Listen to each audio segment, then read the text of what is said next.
الله أكبر الله أكبر. أعوذ بالله السميع العليم من الشيطان الرجيم. Bismillahirrahmanirrahim.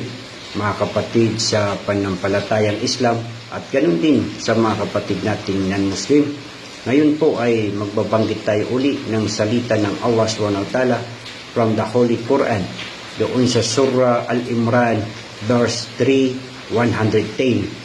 Sabi ng Allah SWT, kuntum khayra umma ukhrijat linnas ta'muruna bil ma'ruf wa yanhauna 'anil munkar wa tu'minuna billah.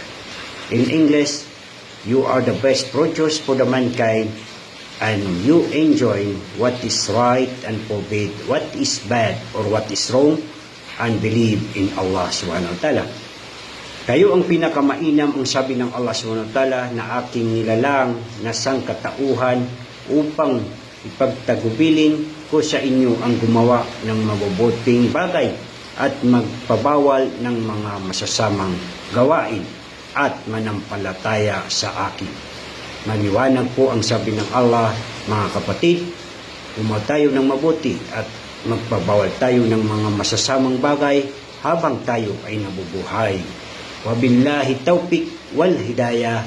Assalamu alaikum warahmatullahi wabarakatuh.